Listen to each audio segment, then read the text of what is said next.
आज हम जानने वाले हैं कि नागपंचमी की सबसे प्राचीन कथा क्या है। जब नागदेव भाई बने थे। प्राचीन काल में एक सेठ जी के 7 पुत्र थे। सातों के विवाह हो चुके थे। सबसे छोटे पुत्र की पत्नी श्रेष्ठ व चरित्र की विदुषी और सुशील थी, परंतु उसके कोई भाई नहीं था। तब वह एक दिन बड़ी बहू ने घर लीपने को और मिट्टी लाने के लिए सभी बहुओं को साथ चलने को कहा, तो सभी धलियां और खुरपी लेकर मिट्टी खोदने लगी। तभी वहां एक सर्प निकला, जिसे बड़ी बहू खुरपी से मारने लगती है। यह देखकर छोटी बहू ने उसे रोकते हुए कहा कि यह मत मारो इसे, यह बेचारा निरपराध है।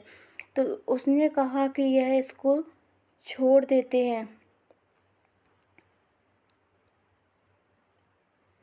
यह सुनकर बड़ी बहू ने उसे नहीं मारती है। तब वह एक और सर्प जा बैठता है। तब छोटी बहू ने उसे कहा कि अब हम सभी लौटकर आते हैं, तुम यहाँ से जाना मत। यह सर्प सुनकर वहीं बैठा रहता है। यह कहकर वह सबके साथ मिट्टी लेकर चली गई थी और वहाँ कामकाज में फंसकर सर्प से जो वादा किया था वह उसे भूल जाती है। और वहाँ बैठा हुआ सर्प उसे दूसरे दिन यह बात याद आती है। तब उसको साथ लेकर सब लोगों को साथ लेकर वहाँ पहुँचती है। सर्प को उस स्थान पर बैठा हुआ देखकर बोलती है कि सर्प भैया नमस्कार। सर्प ने कहा, भैया कह चुकी हो तो इसलिए मैं तुझे छोड़ देता हूँ, नहीं तो झूठ बात कहने के कारण तुझे अभी डस लेता। वह बोली, भैया मुझसे भूल हो गई है, उसकी क्षमा मांगती हूँ मैं। तब वह सर्प बोलता है, अच्छा तू आज से मेरी बहन हुई है और मैं तेरा भाई हुआ, तुझे जो मांगना है आज मांग ले। तो वह बोली, भैया मेरा कोई नहीं है, अच्छा हुआ जो तू मेरा भाई बन गया है। कुछ दिन व्यतीत होने पर वह सर्प मनुष्य का रूप रखकर उसके घर आया और बोलता है कि यह मेरी बहन को भेज दो मेरे साथ। तब उसने कहा कि इसके तो कोई भाई नहीं था। वह बोला, मैं दूर के रिश्ते में इसका भाई हूँ और बचपन में ही बाहर चला गया था मैं।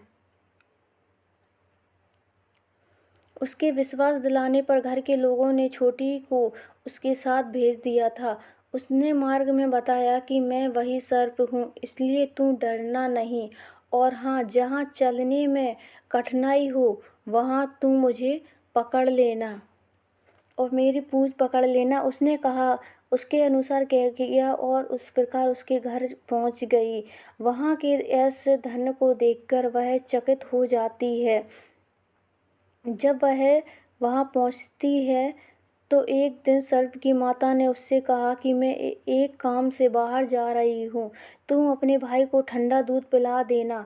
उसे यह बात ध्यान नहीं रही और उसने गर्म दूध ही पिला दिया था। तो उसकी जब माँ आती है तो वह देखती है कि इसने गर्म दूध पिला दिया है, जिससे उसका मुख बेतर जल जाता है। यह देखकर सर्प की माता बहुत क्रोधित हो जाती हैं, परंतु सर्प के समझाने पर वह शांत हो गई। तब सर्प ने कहा कि बहन को अब उसके घर पर भेज देना चाहिए। तब उसके माता पिता ने उसको बहुत सारा सोना और चांदी, जवाहरात और वस्त्रभूषण आदि देकर उसके घर पहुंचा दिया जाता है। जब वह घर पहुंचती है तो इतना सारा ढेर सारा धन देखकर बड़ी बहू ने ईर्ष्या से कहा, भाई तो बड़ा धनवान है, तुझे तो उससे और भी धन लाना चाहिए था। सर्प ने यह वचन सुना तो वह सब वस्तुएं सोने की लाकर दे दी जाती हैं। जब वह बोलती है कि यह देखकर बड़ी बहू ने फिर कहा कि उसने झाड़ने वाली की झाड़ू भी सोने की होना चाहिए। तब सर्प ने झाड़ू भी सोने की लाकर दे दी है। सर्प ने छोटे बहू को हीरा मणियों का एक अद्भुत हार दिया था। उसकी प्रशंसा उस देश की रानी ने भी सुनी और वह राजा से बोली, यह सेठ की छोटी बहू का हार यहाँ आना चाहिए। जब राजा ने मंत्री को हुक्म दिया कि उसे वह हार लेकर शीघ्र उपस्थित हो, मंत्री ने सेठ जी से जाकर कहा कि यह महारानी जी छोटी बहू का हार पहनेंगी। तब वह उस बहू को उससे मुझे लेकर दे दो। सेठ जी ने डर के कारण छोटी बहू से हार मंगाकर दे दिया।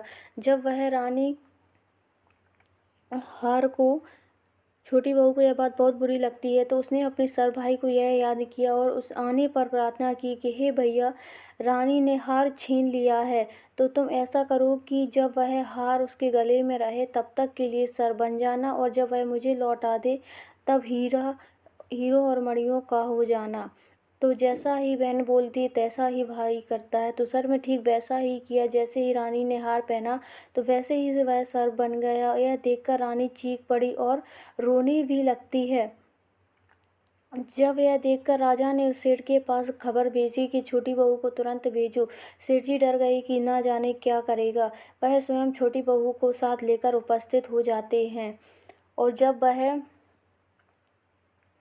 राजा ने छोटी बहू से पूछा कि तुझे यह क्या जादू किया था, मैं तुझे दंड दे दूंगा। छोटी बहू बोली, राजन धृष्टता क्षमा कीजिए, यह हार ही ऐसा है कि मेरे गले में हीरों और मणियों का रहता है और दूसरे के गलों में जाता है तब वह सर बन जाता है।